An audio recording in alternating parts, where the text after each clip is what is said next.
कहानी का पूरा आनंद लेने के लिए कहानी के पिछले भागों को सुनना ना भूलें। कहानी के पिछले भागों का लिंक आपको नीचे कमेंट बॉक्स और डिस्क्रिप्शन बॉक्स में मिलेगा। तो चलिए आगे की कहानी शुरू करते हैं। जय श्री कृष्ण, जय श्री राधे। ओम नमः शिवाय, जय माता दी। इतना क्यों शर्मा रहा है? अब बता भी दो, कौन है वो जिसने हमारे नालायक बेटे का दिल चुराया है? पापा, वो रामपुर में रहती है। अच्छा, आगे बताओ। पापा, एक दिन आपने कहा था ना, मैं कैसे बदल गया हूँ। और मैंने कहा था, किसी की बातों ने मेरे दिल में गहरी छाप छोड़ी है। मैं राक्षस से इंसान बन गया। आपने कहा था, किसकी बातों ने तुझे बदल दिया? मैंने कहा था, वक्त आने पर बताऊंगा। तो उसके बारे में मैं आज आप सबको बताने का वक्त आ गया है। जब मैं रामपुर घूमने गया था, उस समय उस लड़की से अचानक टकरा गया था और उसके साथ मेरे दोस्तों ने और मैंने बहुत बदतमीजी की थी। उसने मुझे बदले में एक थप्पड़ मारा था, बहुत कुछ सुनाकर भी गई थी। तब तो मैं उससे बदला लेना चाहता था, लेकिन जब उसने जिला टॉप किया था तब उसने युवाओं को संदेश दिया था। उसकी बातें मेरे दिल में उतर गई। उसी समय मैंने अपने आप को बदल दिया। मैंने सोच लिया था कि मैं अब कभी गलत रास्ते पर नहीं चलूँगा, जिसकी वजह से मैं आज इस मुकाम पर हूँ। वो लड़की है रामपुर की टॉपर गोपी रघुवंशी, और मैं उसी लड़की से शादी करना चाहता हूँ। रघुनाथ जी, सही कहा तुमने। इस लड़की के बारे में हमने भी न्यूज़पेपर में पढ़ा था। बहुत ही होनहार लड़की है। हमारे बेटे की पसंद बहुत अच्छी है और तुम्हारी पसंद हमें भी बहुत पसंद है। आज मैं बहुत खुश हूँ। वीरेन, वो लड़की कैसी फैमिली से बिलोंग करती है? किसी बिजनेसमैन की बेटी है क्या? नहीं मोम, वो एक गरीब परिवार की बेटी है। उसके फादर एक मामूली किसान है और उसकी मोम सिलाई का काम करती है। गीता जी गुस्से में खड़ी होकर वीरेन पर चिल्लाती है, वीरेन, तेरा दिमाग खराब हो गया है। अब तेरी औकात इतनी ही रह गई जो तू एक मामूली सी किसान की लड़की से शादी करेगा? तुझे हमारी रेपुटेशन का भी ख्याल नहीं आया? तूने सोचा भी कैसे मैं उस भिखारिन को अपने घर की बहू बनाऊंगी? कहाँ हम और कहाँ वो। हम में और उसमें जमीन आसमान का फर्क है। तेरे लिए बड़े बड़े बिजनेसमैन की लड़कियों के रिश्ते आ रहे हैं और तू उन गवारों से रिश्ता जोड़ना चाहता है। ये मैं नहीं होने दूंगी, समझ गया तू? नहीं मोम, आप भी समझ लीजिए। अगर मैं शादी करूंगा तो गोपी से ही करूंगा, वरना मैं किसी और से भी नहीं करूंगा। सुनिए जी, इसे समझाइए, ये क्या करना चाहता है? क्या कमी है उस लड़की में जिस लड़की ने बिना शादी करे हमारे इस नालायक बेटे को लायक बना दिया है? अगर उससे उसकी शादी हो जाती है तो तुम्हारे बेटे को खरा सोना बना देगी। उससे अच्छी बात तुम्हारे लिए और क्या हो सकती है? तुम्हें इससे अच्छी बहू कहीं नहीं मिल सकती है। ये आप क्या कह रहे हैं? वीरेन का दिमाग तो उस लड़की के पीछे खराब हो गया है। क्या आपका दिमाग भी खराब हो गया है? तुम दोनों ने उस लड़की में ऐसा क्या देख लिया जो उसको इस घर की बहू बनाने को आमादा हुए जा रहे हो? मोम, वो देखने में बहुत खूबसूरत है, टैलेंटेड है, हर तरह से इस घर की बहू बनने के काबिल है, और इससे ज़्यादा मुझे क्या चाहिए? वीरेन सही कह रहा है, मैं वीरेन के साथ हूँ। मैं तुझे ये शादी नहीं करने दूंगी। अगर तूने उससे शादी करने की जिद नहीं छोड़ी ना तो तू मेरा मरा हुआ मुंह देखेगा। मोम, मैं अगर शादी करूँगा तो गोपी से ही करूँगा, नहीं तो लाइफ में मैं कभी भी शादी नहीं करूँगा। आप भी मेरी बात सुन लीजिए। आप जिद्दी हो तो मैं भी आप ही का बेटा हूँ, आप समझ सकते हो। कहते हुए वीरेन गुस्से से घर से बाहर चला जाता है। गीता जी, ये क्या कह रही हो? उस लड़की में क्या कमी है? सबसे बड़ी बात यह है कि हमारा बेटा उससे प्यार करता है। बच्चों की खुशी से बढ़कर हमें और क्या चाहिए? वो लड़की हमारे स्टैंडर्ड की नहीं है। उस किसान के घर में अपने बेटे का रिश्ता लेकर जाओगे? कहाँ हम और कहाँ वो लोग? मैं अपने बेटे की शादी उससे करवा के सबके सामने अपनी बेइज्जती नहीं करवाऊंगी। हाई सोसाइटी में मेरा उठना बैठना है। उन लोगों की बहुएं बड़े बड़े घरों से हैं। मैं उन्हें क्या जवाब दूंगी? इसीलिए मैं वीरेन की शादी उस लड़की से नहीं होने दे सकती। वो शादी मेरी पसंद की लड़की से ही करेगा। समझ गए आप? तुम्हें अपने बेटे की चिंता से ज़्यादा दुनिया की चिंता हो रही है। उसकी खुशी से ज़्यादा तुम्हें अपनी खुशी, अपने स्टेटस की फिक्र है। शायद तुम भूल गई, बड़ी मुश्किल से वीरेन सही लाइन पर आया है, जो कि मुझे कभी उम्मीद नहीं थी। वीरेन इतनी जल्दी चेंज हो जाएगा और अपनी जिम्मेदारी समझने लगेगा। तुम फिर उसको उसी रास्ते पर धकेल रही हो जहाँ से वो निकल आया है। जिस स्टैंडर्ड की तुम बात कर रही, हाँ शायद तुम भूल गई हो, जब तुम ब्याह कर आई थी हमारा क्या स्टैंडर्ड था। बड़ी मुश्किल से मैं 2 वक्त की रोटी जुटा पाता था। रहने के लिए छोटा सा कमरा था। मैंने कैसे कैसे दिन देखे हैं। रात भर काम करता था और दिन में अपनी पढ़ाई करता था।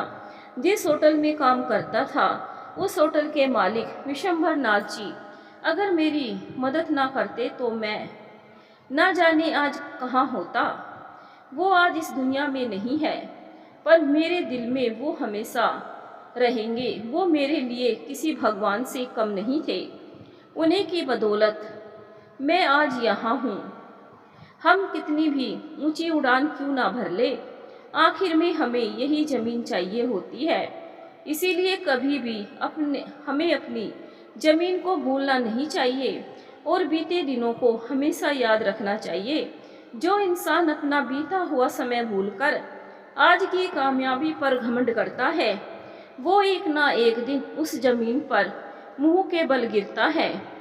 जिस दौलत के बल पर तुम घमंड कर रही हो, वो सब यहीं रह जानी है। खाली हाथ आए थे जग में, खाली हाथ जाना है। फिर क्यों ऊंच नीच का भेदभाव करती हो? तुम्हें पता है, महीने के कुछ दिन मैं उन गरीब लोगों के साथ क्यों बिताता हूँ? उनके साथ ज़मीन पर बैठकर क्यों खाना खाता हूँ? क्योंकि ऐसा करने से मुझे सुकून मिलता है और खुद को याद दिलाता हूँ कभी इसी ज़मीन ने मुझे सहारा दिया था और यहीं से मैंने अपनी कामयाबी की शुरुआत की थी। मैं ईश्वर से यही प्रार्थना करता हूँ मरते दम तक मेरे अंदर कभी घमंड ना आए और तुम न जाने कौन सी दुनिया में जी रही हो। आपको शौक है ना उस ज़मीन को याद रखने का, बेशक याद रखिए। उस गंदगी में अपने बैठने का मुझे कोई शौक नहीं है और नहीं मैं वीरेन को बैठने दूंगी। अब मुझे इस बारे में कोई बहस नहीं करना है। गीता जी उठकर अंदर चली जाती हैं। इतने में विराट की पत्नी श्वेता आती है और कहती है, डैडी क्या हो गया, मोम इतना क्यों भड़क रही है? तब रघुनाथ जी अपनी बहू श्वेता को वीरेन के बारे में बताते हैं। यह सब जानकर श्वेता सोच में पड़ जाती। वीरेन और शादी उसकी समझ से परे था। अपनी सास को समझाओ, वीरेन जो कर रहा है करने दे। वो अपनी माँ को धमकी देकर बाहर गया है। क्या धमकी दी है देवर जी ने? अगर गोपी से शादी नहीं होगी तो जिंदगी में कभी भी वो शादी नहीं करेगा। श्वेता कुछ सोचने लगती है। पापा जी, ये गोपी कौन है जिससे वीरेन प्यार करता है? वो रामपुर की रहने वाली है। ओहो देवर जी, और प्यार, ये बात सुनकर मैं तो शॉक्ड रह गई।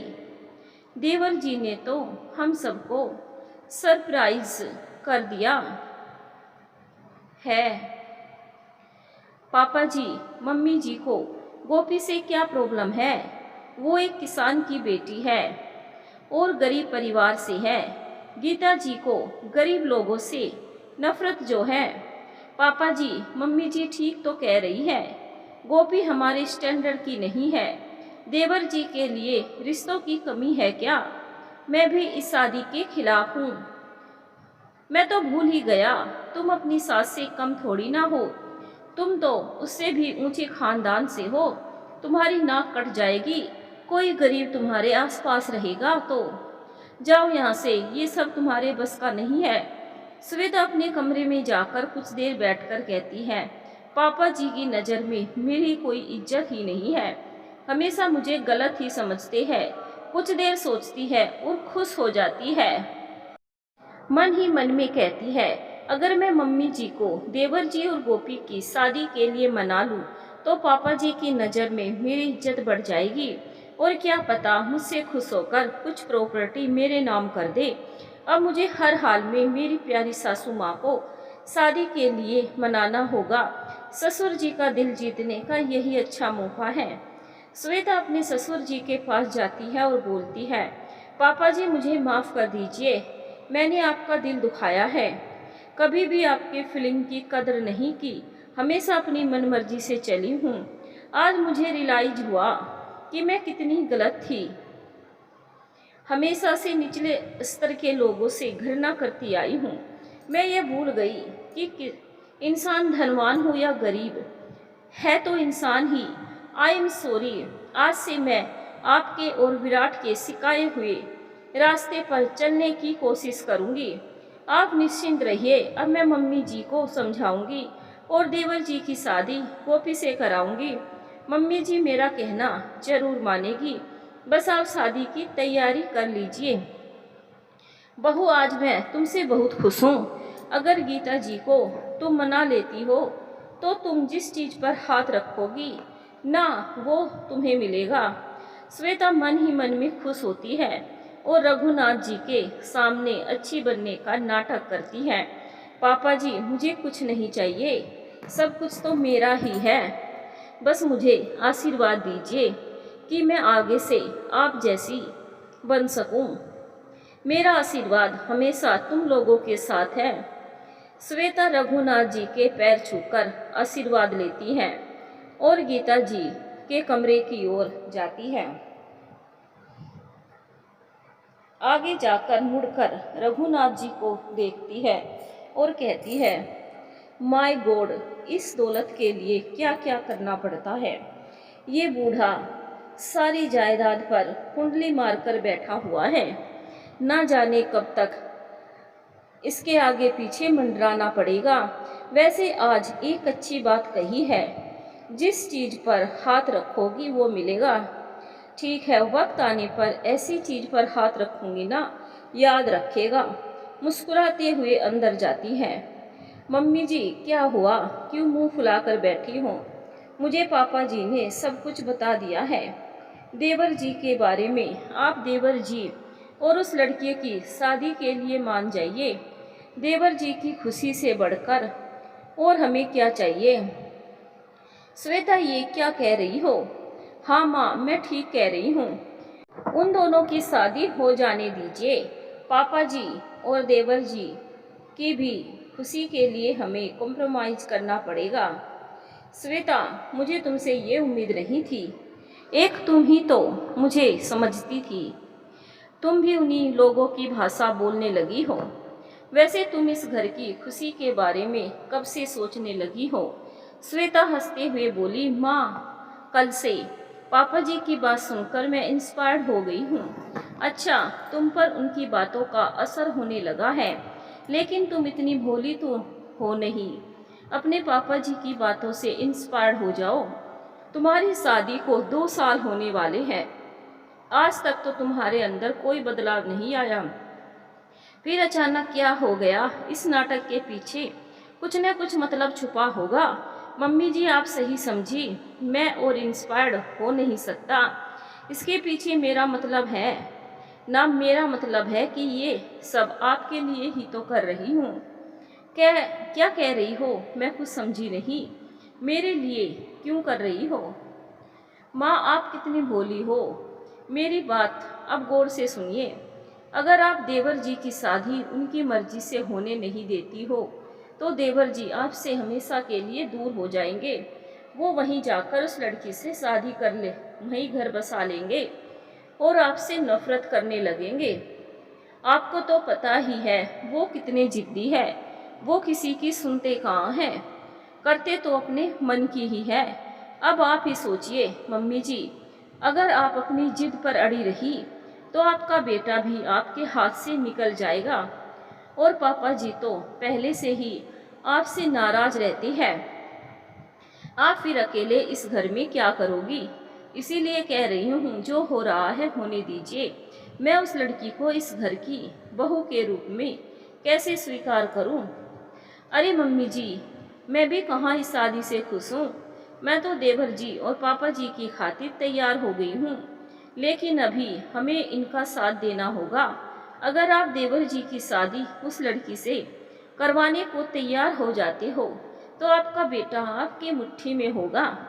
पापा जी की नज़र में भी आप विलेन से हीरोइन बन जाओगी और मेरा मतलब भी पूरा हो जाएगा। तुम कौन से मतलब की बात कर रही हो? अरे मैं आपकी बहू के साथ साथ आपकी वेल विशर भी हूँ। हुआ ना मतलब? अच्छा ठीक है। अब ये बताओ आगे क्या करना है? अभी हाँ बोल दीजिए, फिर लड़की के घर जाकर शादी तोड़ने की कोशिश करेंगे। अगर हम ऐसा नहीं कर पाए और शादी हो जाती है फिर तो सब कुछ हमारे हाथ में है। उसे देवर जी की जिंदगी से दूर करना, ये सब करना इतना आसान है क्या? आप वो सब मुझ पर छोड़ दीजिए। आप तो बस देवर जी को संभालिए। अपनी बहू की बात सुनकर खुश हो जाती है। वीरेन के ऑफिस से आने का बेसब्री से इंतजार करती है। शाम को जैसे ही वीरेन घर आता है, गीता जी कहती है, क्यों मुझसे नाराज है तू? उस गोपी से शादी करना चाहता है ना? मैं तैयार हूँ, अब तो खुश हो जा। सच मोम, मुझे यकीन नहीं हो रहा है आप मेरी शादी के लिए मान गई हो। तेरी खुशी से बढ़कर मेरे लिए कुछ भी नहीं है। तू जो चाहता है वही होगा। अब तो खुश है? मैं बहुत खुश हूँ। आई लव यू मोम कहते हुए माँ के गले से लग जाता है।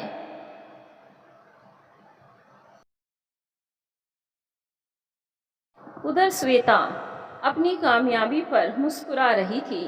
रघुनाथ जी ये सब सुनकर बहुत खुश हुए और श्वेता की ओर गर्व से देखने लगे। वीरेन, तुम लोग तैयारी करो लड़की के घर जाने के लिए। इस रिश्ते के लिए मैं अब देर नहीं करना चाहता हूँ। इतनी जल्दी नहीं, क्योंकि गोपी को तो पता ही नहीं है मैं उसे प्यार करता हूँ। ये तुम क्या कह रहे हो? हाँ पापा, मेरी कभी हिम्मत नहीं हुई उसे प्रपोज करने की। कई बार सोचा उसको अपने दिल की बात बता दूँ, कई बार उससे मिलने की भी कोशिश की, मगर सामने ना जा सका, क्योंकि उसकी नज़र में मेरी छवि खराब हो चुकी है। आज भी वो मुझे वही पुराना बिगड़ा हुआ लड़का समझती है, इसीलिए उसे कुछ कहने से भी डरता हूँ, कहीं वो मुझे गलत ना समझे। श्वेता, लो कर लो बात। हमारे रांझा की लव स्टोरी शुरू होने से पहले ही समाप्त हो गई।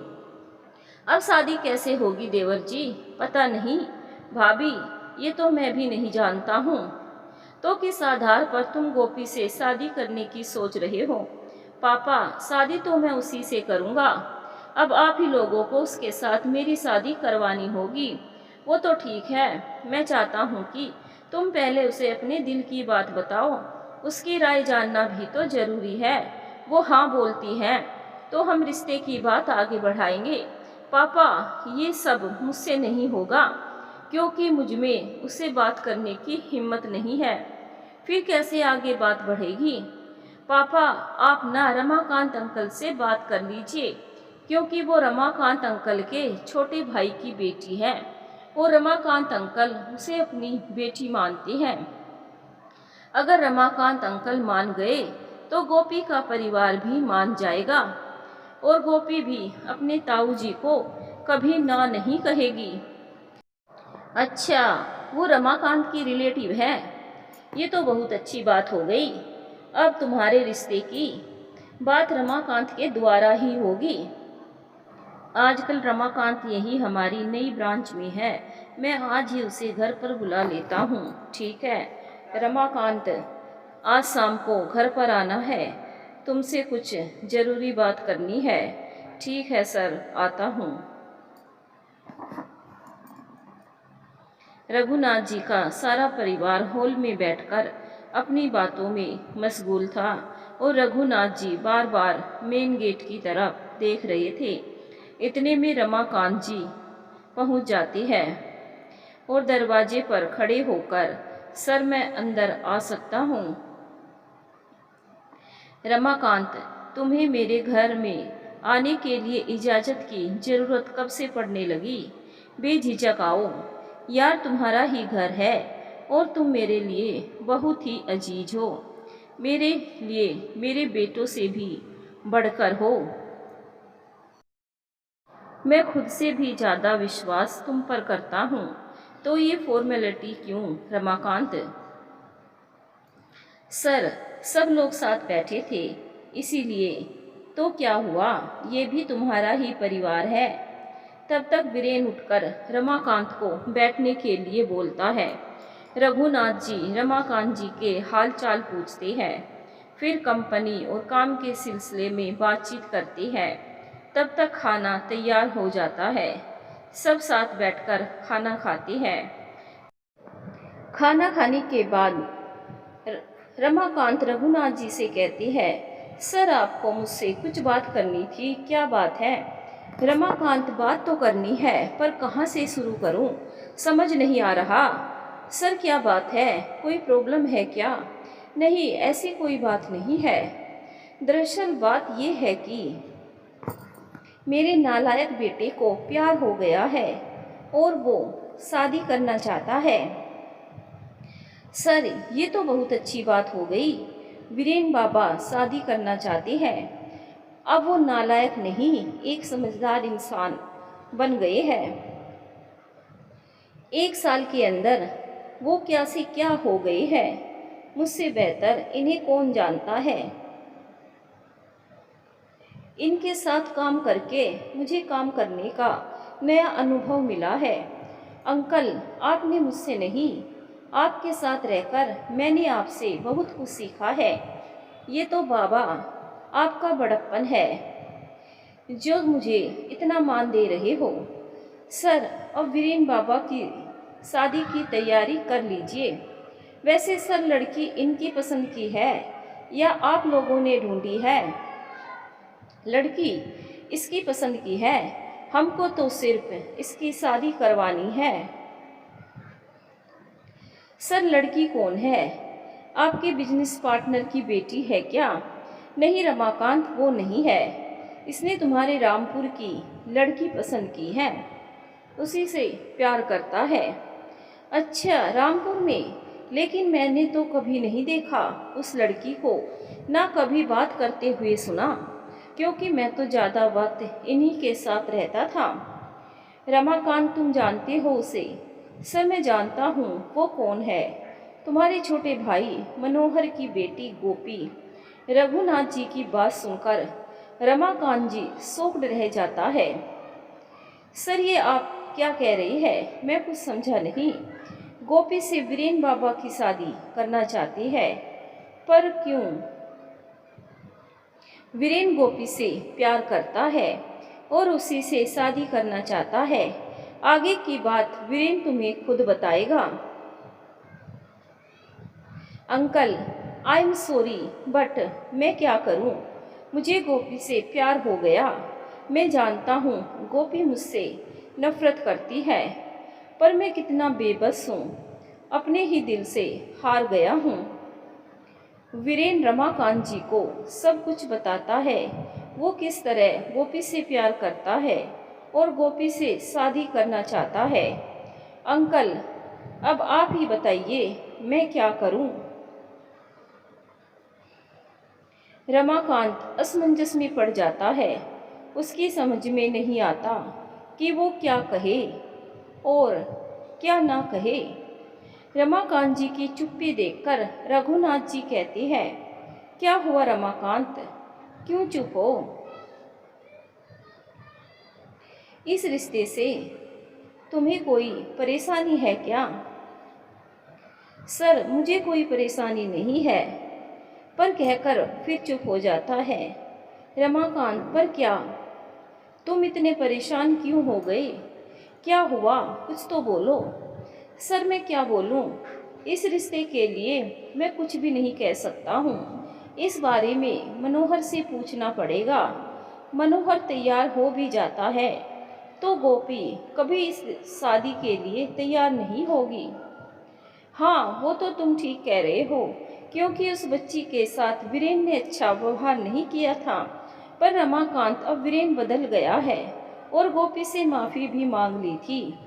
हम गोपी से एक बार बात तो कर ही सकते हैं। जी सर, कर तो सकते हैं, पर गोपी अभी शादी के लिए तैयार नहीं होगी, क्योंकि वो आगे पढ़ना चाहती है और बहुत बड़ी डॉक्टर बनना चाहती है। घर की बड़ी बेटी है, तो आगे चलकर वो अपने परिवार का सहारा बनना चाहती है। फिर सर, अभी उसकी उम्र भी छोटी है।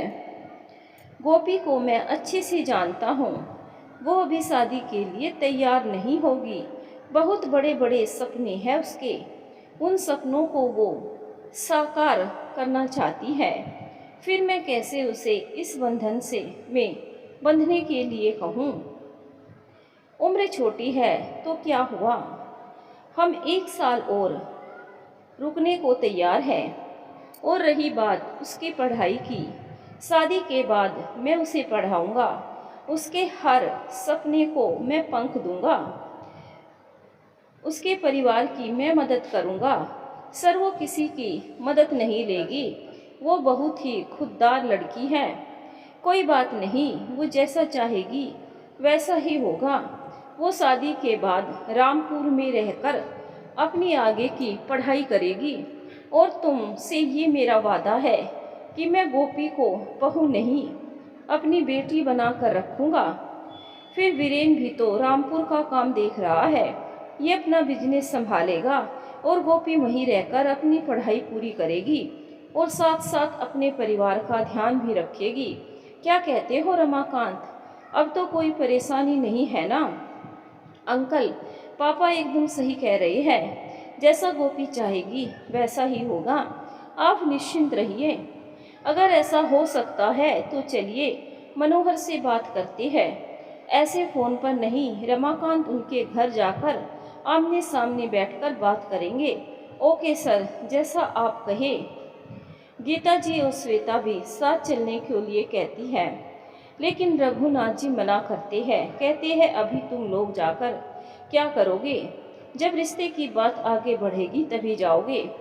कह तो कुछ नहीं पाई, लेकिन दोनों गुस्से में आग बबूला हुए जा रही थी।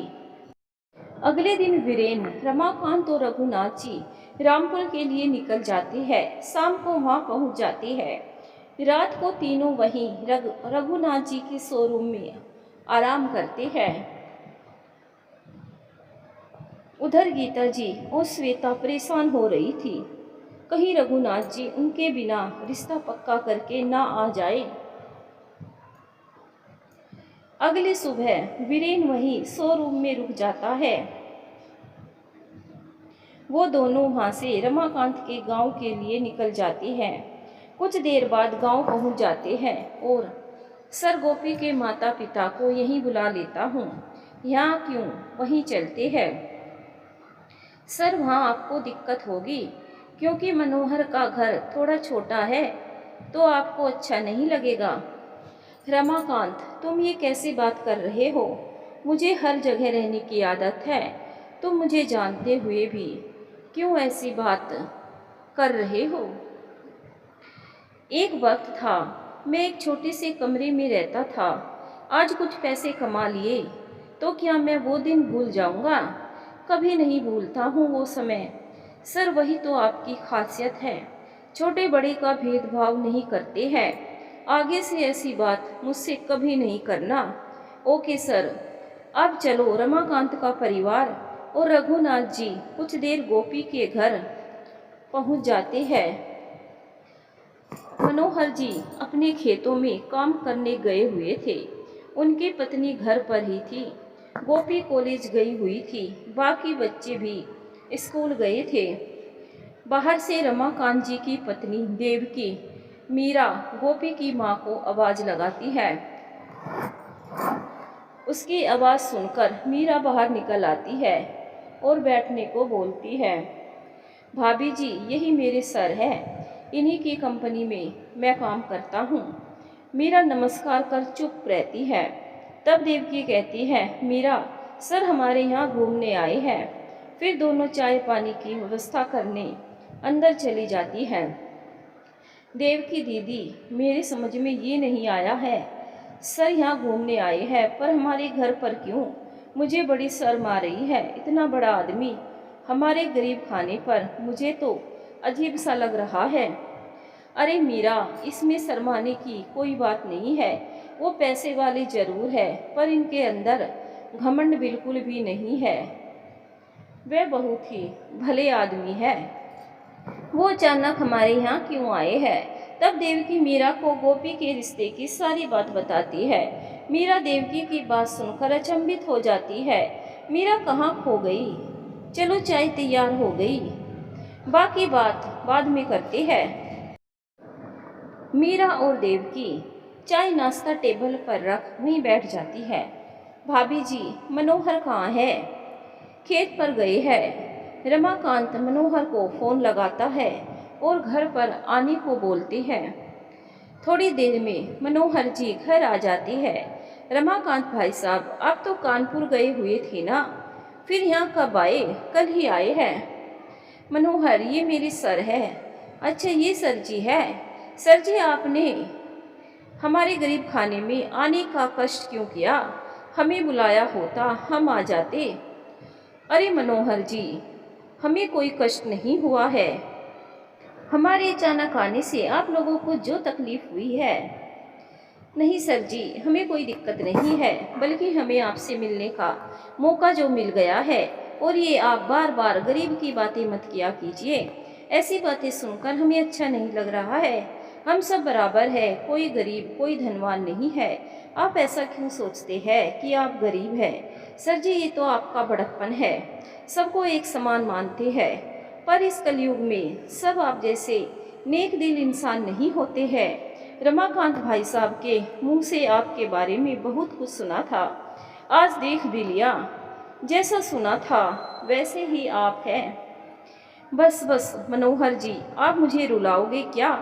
सब आपस में हंस पड़ते हैं। वैसे आज आपका यहाँ अचानक कैसे आना हुआ? रघुनाथ जी, मनोहर जी, हमें आपसे कुछ चाहिए, वही लेने आए हैं। सर जी, मैं समझा नहीं। मुझ गरीब के पास आपको देने के लिए कुछ भी नहीं है। अगर कोई चीज़ मेरे पास आपको देने लायक है तो मैं अवश्य दूंगा। बोलिए, आपको क्या चाहिए? अरे मनोहर जी, आप गरीब कहाँ हैं? आपके पास तो एक अनमोल हीरा है, मुझे वही चाहिए। मैं कुछ समझा नहीं। सर, किस अनमोल हीरे की बात कर रहे हैं?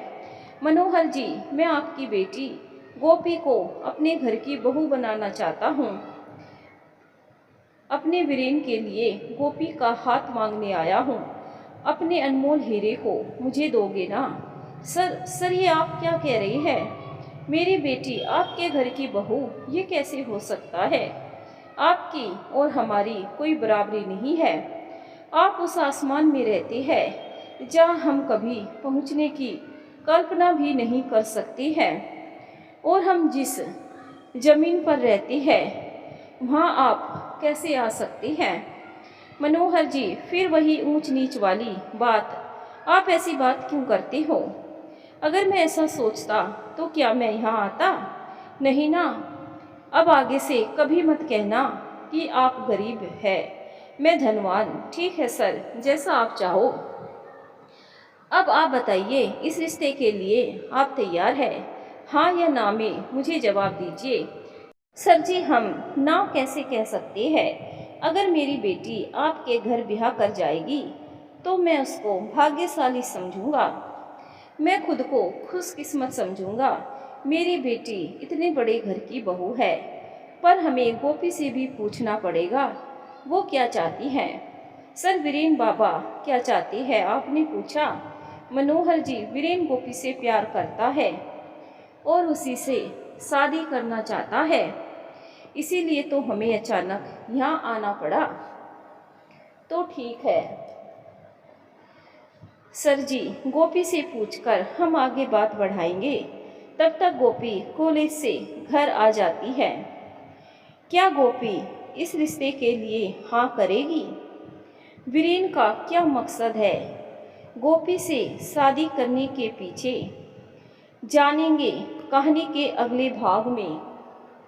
कहानी का अगला भाग सुनने के लिए चैनल को सब्सक्राइब जरूर करें, वीडियो को लाइक भी ज़रूर करें और हमें कमेंट करके ज़रूर बताएं आपको कहानी कैसी लगी। धन्यवाद दोस्तों।